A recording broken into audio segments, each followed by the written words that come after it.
எண்ணும் எழுத்தும்.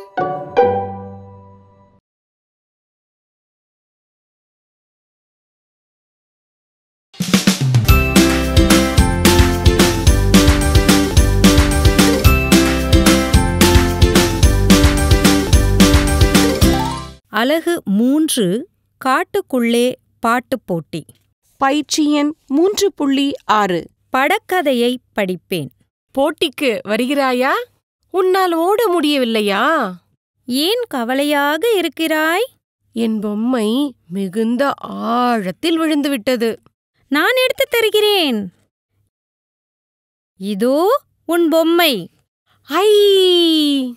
என்னால் வேகமாக ஓட முடிகிறது. உன்னால் ஆழத்தில் நீந்த முடிகிறது. ஆமாம் நண்பா.